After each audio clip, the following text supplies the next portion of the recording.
प्रदेश की भजनलाल सरकार एक के बाद एक ऐतिहासिक फैसले दे रही है और इन्हीं की बदौलत आगे लोकसभा चुनाव में बीजेपी राजस्थान में 25 की 25 सीटों पर काबिज होगी। ये कहना है सिविल लाइंस विधायक डॉक्टर गोपाल शर्मा का।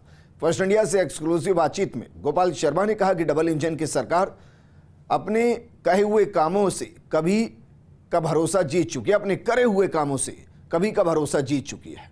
विधायक डॉक्टर गोपाल शर्मा से हमारी सहयोगी तृप्ति गौतम ने खास बातचीत की। भाजपा सरकार के आने के बाद में हर जगह उम्मीद तो बढ़ी ही थी, उसके साथ में एक चीज़ और जो अभी लोग देख रहे हैं कि कितनी कुछ उम्मीदें थी जिन पर कह सकते हैं काम कर लिया गया है। बहुत सारे ऐसे विभाग जिनमें अभी अगर लेखानुदान की हम बात करें तो बहुत सी नई चीज़ें दी गई हैं, तो लोगों की जो उम्मीदें थी कितना कुछ पूरा कर पाए, उसी को लेकर आज हम बात करने वाले हैं डॉक्टर गोपाल शर्मा से, सिविल लाइंस विधायक ही हैं। सबसे पहला सवाल यही, जिन उम्मीदों पर वोट दिए थी जनता ने, तो क्या लगता है उन उम्मीदों पर कितना कुछ अभी उतर पाई है भाजपा? क्योंकि जितना लेखानुदान में चीज़ें आई, जो नई चीज़ें हो रही हैं, अभी उसको लेकर क्या कहेंगे? जनता ने उम्मीदों को लेकर वोट दिए थे, अब वे उम्मीदें आत्मविश्वास में बदल गई हैं। सरकार का अनुशासन सामने आ रहा है और जनता को ज्यों-ज्यों सरकार की सकारात्मक गतिविधियों की सूचनाएं मिल रही है, उसमें एक उल्लास का माहौल है। चाहे राजस्थान में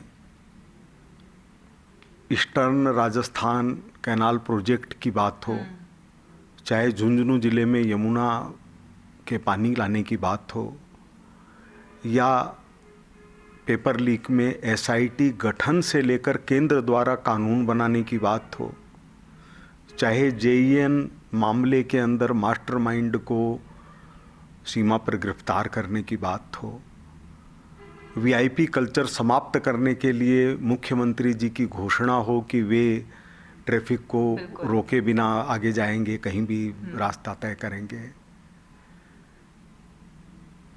इस तरह के अनेक कदमों से, जैसे आयुष्मान भारत के अंदर आयुष्मान जो अपना स्वास्थ्य है उसके अंदर 25 लाख रुपए तक की दवाइयों की सुविधा, इलाज की सुविधा, इन सबसे सकारात्मक माहौल बना है।